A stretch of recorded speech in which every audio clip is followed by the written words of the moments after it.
Dan Bongino, Kash Patel, they are exposing all kinds of lies.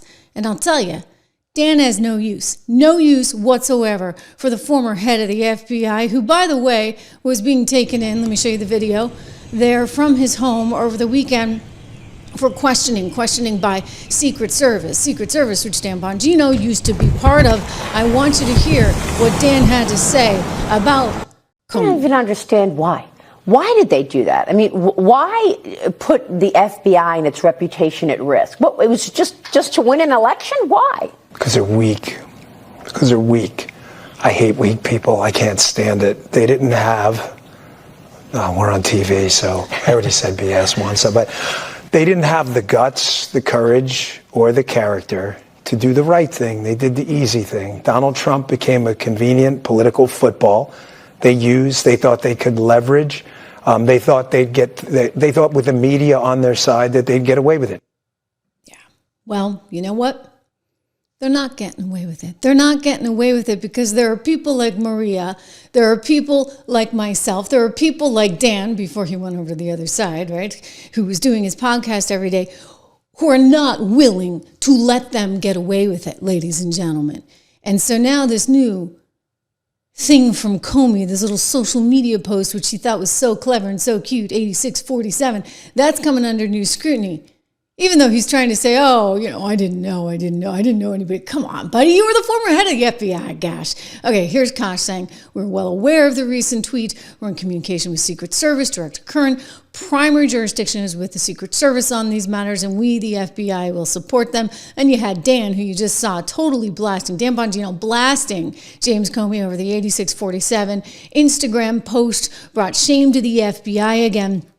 And this got picked up, of course, by the New York Post, and that's what you're looking at. But the actual tweet he put out was former FBI Director James Comey brought shame to the FBI badge yet again this past week. The director and I spent an inordinate amount of time trying to clean up the messes left behind by the former director Comey, and his latest actions are no exception. No exception, because the seashells, which you've seen, are clearly, we know what they are because, we're not little kids. We were not born yesterday, even though he wants to try and pass it off as some kind of, I didn't know. I posted earlier a picture of some seashells. I thought they were just shells, right? Whatever. When I was taking a walk on the beach, I didn't realize some folks associated those numbers with violence. It never occurred to me, but I oppose violence of any kind, so I took it down. You moron. I knew exactly what that meant.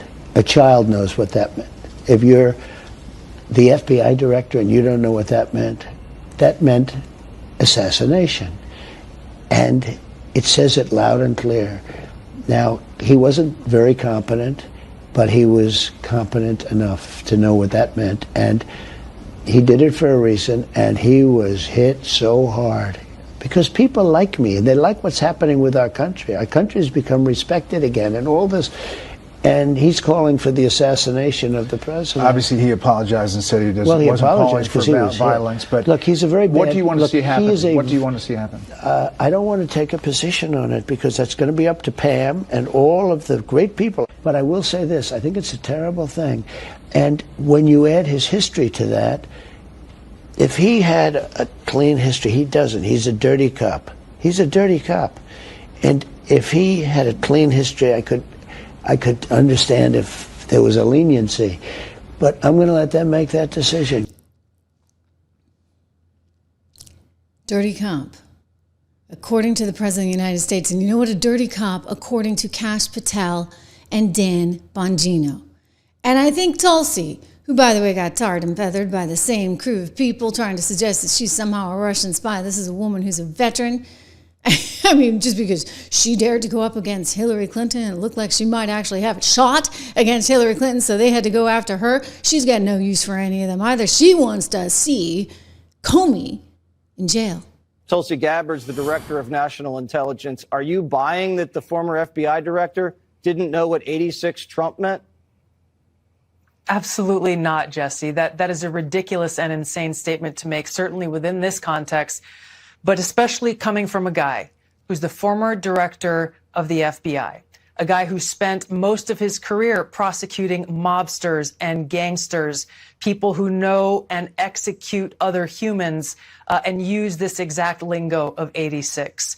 Comey himself admitted in his follow-on message that he knew that this was a political statement. Well, the only reason he knew that, Jesse, was because a little over a month ago, a bunch of anti-Trump, anti-Elon Musk protesters were proliferating the use of this 8647 slogan, which was a veiled call to action to murder the sitting president of the United States.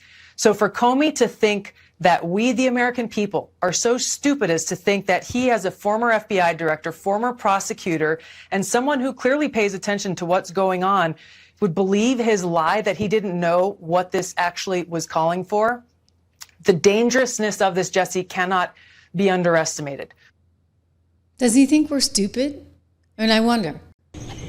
That's a question that should come up in the questioning with Secret Service. Again, this is James Comey being escorted out of his home because he needs to go and actually be debriefed on all of this. I expect that we're going to learn a whole lot more in the coming days as we need to. Look, Comey has landed himself in a whole bunch of trouble. Not just because of this social media post, but as we're about to learn, because of the scandal that came around the Russian so-called dossier, the dossier that somehow enabled them to bypass any kind of normalcy and laws and get a FISA warrant. Remember how Comey managed to do that one and then leaked it to the press? James Comey led this whole operation, on top of which he was leading an operation, according to George Papadopoulos, whom we had on the show, with a whole bunch of honeypot schemes. Yeah, so that they could try and get information on various Republican campaigns, including Ben Carson's and, of course, Donald Trump's. This is all the brainchild of one James Comey, who then has the audacity to come out and send stupid things like this out into the atmosphere at a time when I suspect he's kind of jealous because Donald Trump is overseas getting deal after deal after deal done. The market's on a tear, and somehow he's going to try and disintegrate it all with this? I mean, you don't do this. He's overseas, for goodness sakes. There's a certain amount of vulnerability when you have a president of the United States overseas, and yet Comey chooses that. I mean, really bad taste, really disgusting taste, but perhaps something more, which is what leads us to what Dan Bongino and Kash Patel were saying. Do not forget, these are two people that were all over the Russiagate issue. Kash led it. Right? For the House, he was leading that investigation, while Dan Bongino, much like myself, was reporting on it every single solitary day, saying, what the heck is going on? I'll tell you, I read that dossier, and I'm like, how would anybody ever think that this was a piece of government paper, intel document? I mean, this reads like it's straight out of the National Enquirer. This reads to me like opposition research. And this is what our intel department should have known, but they didn't want to know that. They didn't want to believe that. They actually wanted to believe that this was serious stuff and that Donald Trump was somehow a threat and bought and paid for by the Russians, which led us down that wild goose chase, spending years and taxpayer money and doing a lot of damage to the Trump reputation in the meantime. So now you've got Dan Bongino and Kash Patel together, dynamic duo at the FBI that are coming out ready, willing, and able to expose all of the lies. In fact, they've been going through all of the documents bit by bit, and they found some stuff. Let's watch what Kash says on this. Look, I can speak to the folks that were in our seats, our predecessors, and they intentionally failed the American public by putting on the biggest DC deception game we've ever seen. They said the FBI was the most storied institution for law enforcement, and it was. And it will be again very soon. But when the likes of Comey and McCabe and Strzok and company came in here with the James Bakers of the world and intentionally lied to a federal court only to rig a presidential election by lying to the American public and using taxpayer dollars, likely illegally, to fund this entire operation, and then withhold exculpatory information from a federal court that I used to appear before to manhunt terrorists, that's what broke the FBI. And then when they were caught, they lied about it. And you and a few others like Dan and others were brave enough to cover it 6, 7, 8 years ago. And we're still talking about it today because as Congress is working rigorously with us, the Crossfire Hurricane documents are coming fast and hard. And they're being sent there unredacted so we can have full accountability. And that's how you restore what the trust that was lost to the American public when it comes to the FBI. Guys, I just want to state that this is so important. It is incredibly important. We were lied to. We didn't get the information. And now the Trump administration has declassified everything associated with Crossfire Hurricane. And we're going to find out some stuff. A whole lot of stuff. I mean, we've already found out quite a bit of stuff. I mean, you think about the 51 ex-spooks, including the former deputy director of the CIA. Shame on him, Mike Morrell, trying to print a bunch of lies, did print a bunch of lies. Oh, that laptop. That's not actually anything other than misinformation bought and paid for by the Russians and fed to you by Rudy Giuliani. Remember that one?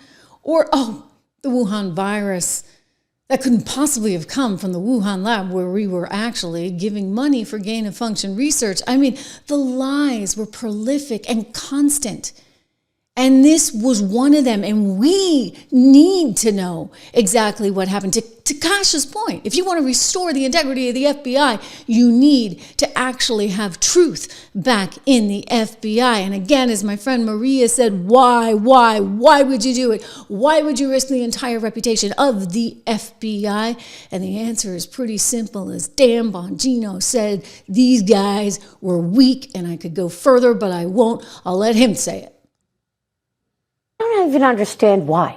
Why did they do that? I mean, why put the FBI and its reputation at risk? What, it was just to win an election? Why? Because they're weak. Because they're weak. I hate weak people. I can't stand it. They didn't have, we're on TV, so I already said BS once, but they didn't have the guts, the courage, or the character to do the right thing. They did the easy thing. Donald Trump became a convenient political football. They thought they could leverage. They thought they thought with the media on their side that they'd get away with it. And they did. For a while. But you see, Donald Trump's back in office. At one point, he sued Clinton and her cronies because he wanted the discovery. Unfortunately, the lawsuit didn't get to first base, but the goal on that case was to get the discovery because he wanted the information. He wanted to be able to prove out what they were doing, the likes of James Comey and Peter Strzok or Lisa Page, whatever. I get them confused. You know, the star-crossed lovers there. McCabe, the rest of them. And unfortunately, we might run into things with statutes of limitations. I'm telling you, like, just because, we got to be perfectly honest here. I don't know if we're gonna be able to see the proper consequences because of the 5-year statute of limitations. But you know what? At least history will be corrected. The record will be set straight. And we need to have this information for the sanctity of our institutions going forward. And I'm just telling you right now, as much as we know about Crossfire Hurricane, he and I just found out more last week. And we're continuing to work with Congress to put those documents out. That's how vindictive and vicious the former leadership structure here was. Not only did they bastardize the FISA process and lie to the American public, they withheld and hid documentation and put it in rooms where people weren't supposed to look. And it's a good thing we're here now to clean it up, and you're about to see a wave of transparency. What do you mean? Just give us about a week or two. Do you hear that? A wave of transparency in about a week or two. So they have newfound materials, and we're about to hear this. Ladies and gentlemen, this is a big deal. And I know that we don't like having to sit by and wait for a week or two. But they're also saying we want to make sure that we do this right. And we want to make sure the right people are held accountable, even if you can't do it with that darn statute of limitations. At least make sure that we are exposing this to the public. And so you want it all out there. I was the lead Russiagate investigator. for the House Intelligence Committee. And I've been on both your shows in a prior life talking about it. And I'm telling you and the American public that we have now found material and information and people who wanted to hide it from the world since we got in these seats. And we, as the deputy said, we are trying to do it in a fashion where not only are we informing the American public of what happened, but we can have accountability for it. That's what we need. Okay, we need accountability. We need to know what happened. I don't care that it was that many years ago. I spent a good chunk of my time and career covering that and reading the Mueller report cover to cover and waiting for more out of Durham. And it was like, for goodness sakes, why were there so many stall tactics? What was Comey up to? Really, what was that all about? And then Christopher Wray even. I'm not going to give him a pass either. You got to ask, what were they really trying to do? And you combine it with the fact that Comey's putting his little 8647 thing out there. Tulsi's got no use for it. She wants to see the guy in jail. I think everybody does. The FBI wanted to send agents into the White House itself to interview a senior official. You would work through the White House counsel, and there'd be discussions and approvals, and who would be. I want to just flag that we're going back to the flashback a couple of years ago. He's being interviewed at the 92nd Street Y by an MSNBC reporter, and he's bragging about how he caught General Flynn. This is sort of similar to how he went after George Papadopoulos, who has been on this show. And, you know, they caught George somehow in a lie because he thought, oh, the FBI wants to talk to me. Of course I'll talk to the FBI, no problem. And they're like, well, where were you on such and such a day? And he's like, who knows where I was on such and such a day? And of course he was naive and didn't have a lawyer there. And thus they got him on these technicalities of lying to the FBI. But if he had had this sort of proper infrastructure around him, that wouldn't happen. You're the FBI, James Comey. Why are you trying to go after everybody and catch them in these little lies by not even offering them, not even saying, hey, you might want an attorney in the room? If you listen to this again, he's proud of the fact that he never, ever, ever had offered an attorney to the likes of one General Flynn. Was just proud that he was able to get him. Because, oh, General Flynn was naive. The whole Trump administration was naive. They were just trying to do the right thing, God forbid. Would work through the White House counsel, and there'd be discussions and approvals, and who would be there. And I thought, it's early enough, let's just send a couple guys over. And so we placed a call to Flynn, said, hey, we're sending a couple guys over. Hope you'll talk to them. He said, sure. Nobody else was there. They interviewed him in a conference room at the White House Situation Room, and he lied to them. And that's what he's now pled guilty to. What did he think they were coming over there for? I don't think he knew. No, we didn't tell him. Just said, we got sending over a couple of agents. I want to ask you some questions. He's kind of a bad guy.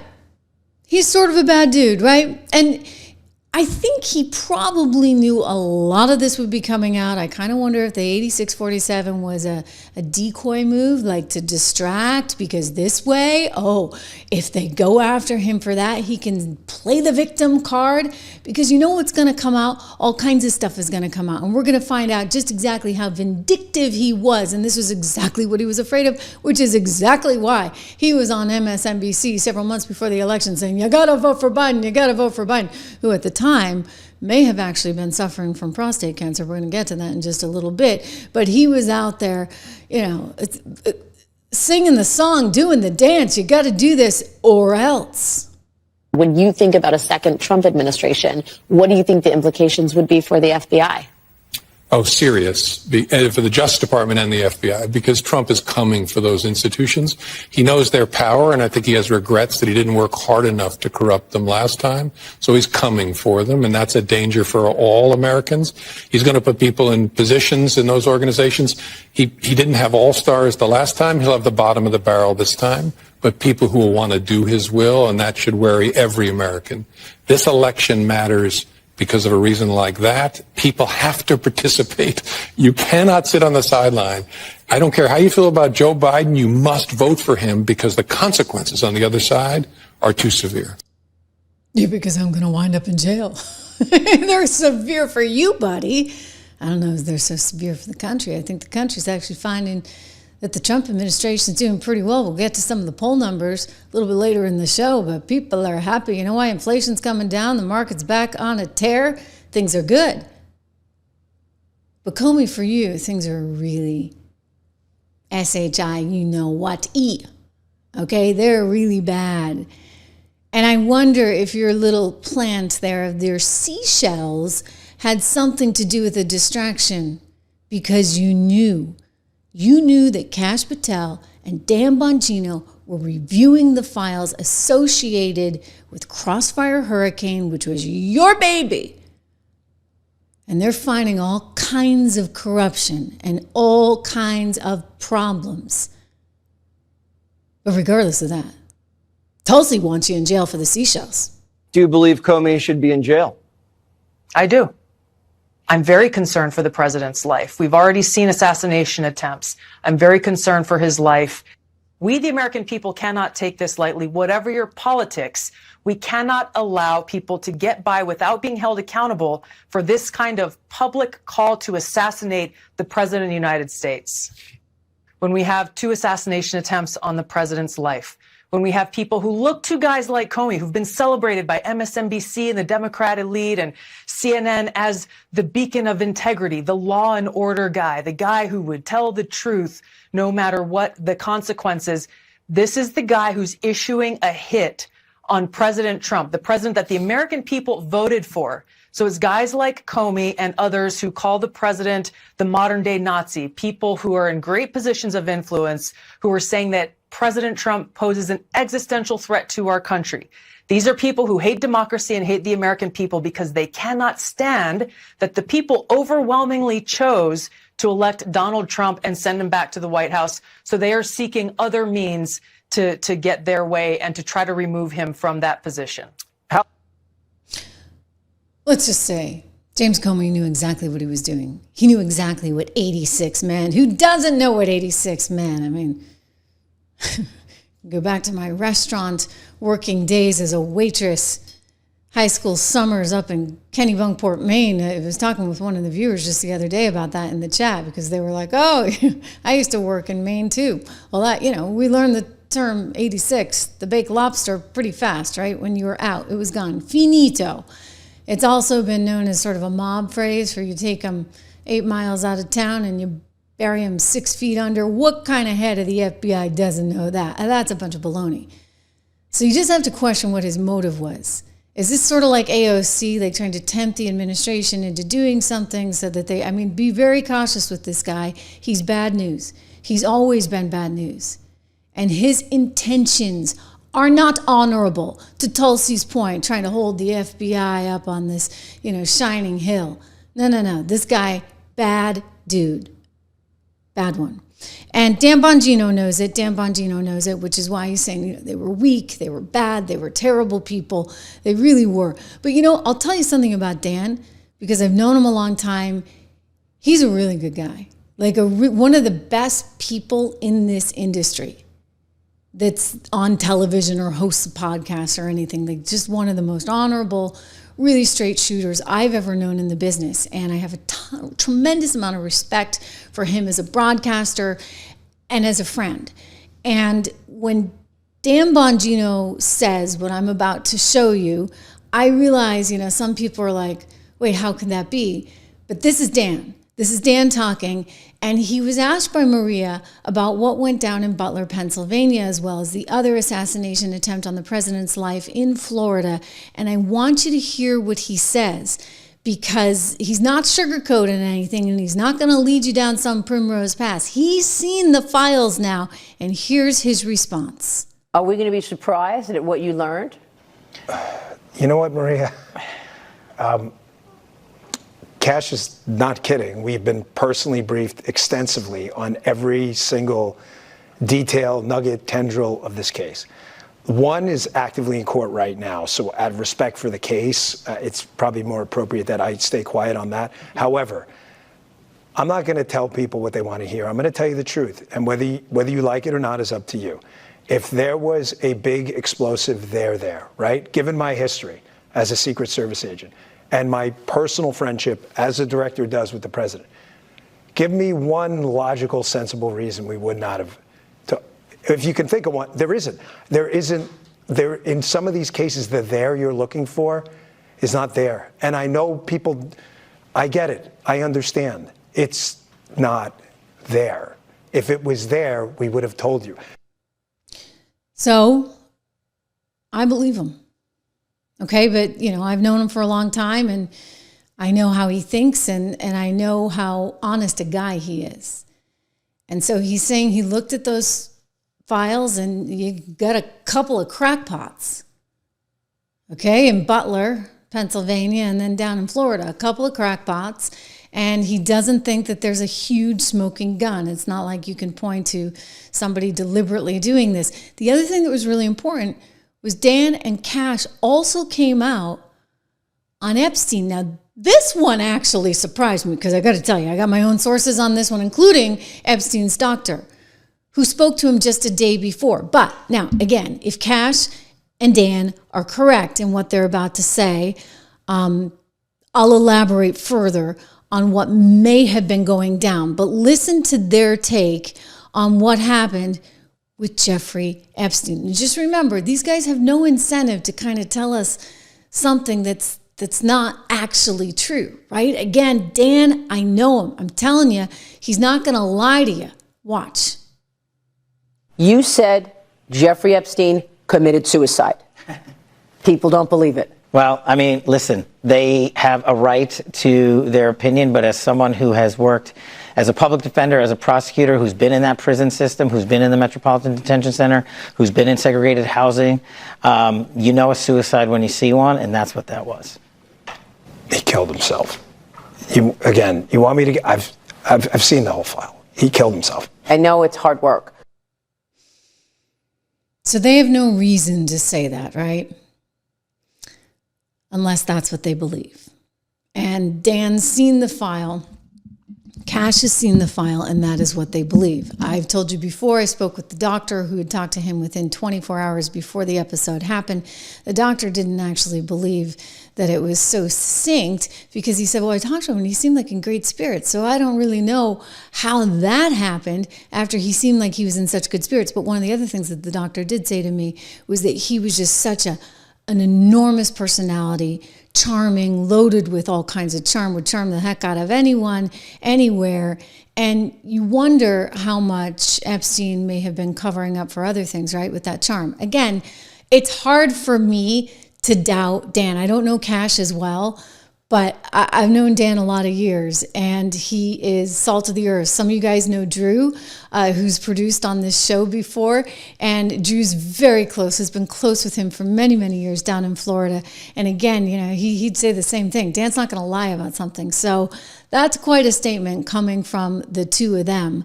But what's also worth remembering is that because these guys don't lie, and even though Dan may have thought this, that, and the other on his show, he's coming out and saying, look, I saw the files and this is the way it is. But he's also saying, I saw the files and this is the way it is when it comes to one James Comey and Russiagate. So there's some there on that. And that's an important thing to remember. And when you consider the timing of what James Comey was just trying to pull, I think that is relevant. I think that ties in with something here. Because James Comey was trying to distract, knowing that Crossfire Hurricane is coming out in, what did he tell us? A week or two. So we're going to be all over this. All over this, ladies and gentlemen. Listen, I've been covering this story a long time, and I was one of the few out there on Fox saying this doesn't make any sense, like my friend Maria, like Dan Bongino. And this is Dan even before he was at Fox. So we need to get to the bottom of that. Another interesting development that came out of this, we did hear Dan Bonino and Kash Patel slamming the northern border. We know as well they're actually going to be moving 1,500 agents out of the Hoover building in D.C., scattering them all over the country into the field. All those FBI agents are, wow, you're going to be kidding me. I got to leave D.C. Yeah, you're going to have to leave D.C. for a bit. They want to retrofit the building. Apparently there's like debris falling off the building. They have to have nets, etc. And so they deserve a better building. They want a better building. And in the meantime, these guys get out and see the rest of America, if you would. But let me go to this. Kash Patel talking about the northern border. We talk about the southern border so much, and there have been improvements made on the southern border. But how is it that fentanyl, this, that, and the other human trafficking is still happening? And he's pointing to Canada. And he's not saying it needs to be a 51st state or anything, but he is saying they got to clean up their act. They got to do their part. Why haven't they done it? Watch. In the first 2-3 months that we've been in the seat under Donald Trump's administration, he has sealed the border. He has stopped border crossings. So where's all the fentanyl coming from still? Where's the trafficking coming from still?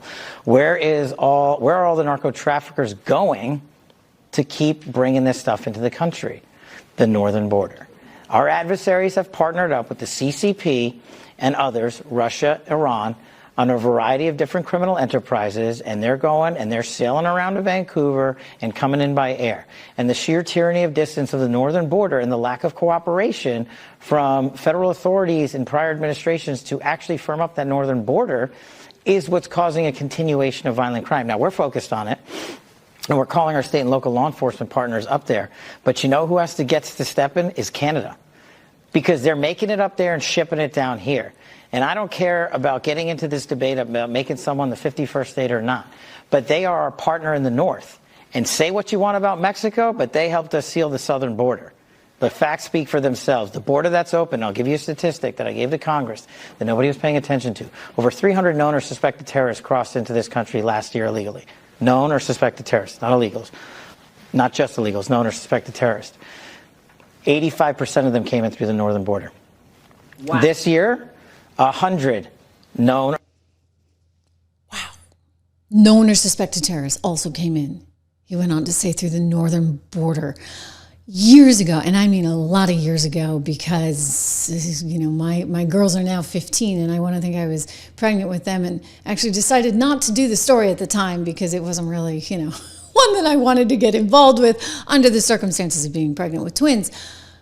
I was looking into a story of drugs being routed through China, through none other than the northern border of Canada, because there was a lot of evidence, and this was 15 years ago, that this was happening then. And it's only swelled in proportion because it's a huge business, right? Amazing, too, when you think about it. Remember the Opium Wars? China used to get so mad at us. Well, not us, but the Europeans. We had a little bit of involvement, but primarily it was the French and the German and the English, and they actually had a phenomenal opium trade going where they would actually buzz all this stuff up through the, interestingly, southern border in China. And despite pleas and calls from the Ming Dynasty, they'd say, no, we don't want this happening. It would continue to move up into China. And it is still a sore spot in China to these days, because over a third of the population became addicted to this stuff. And as a result, there were a whole bunch of concessions that had to be put in place, resulting out of the Opium Wars. So it's a funny way of history repeating itself. And believe me, China is well aware of this. We may not think about it much, but China does. And so if they can't come up through the bottom, I guess they're coming up through the top, right? Through the northern border. And Kash is saying that has to stop. You better believe it has to stop.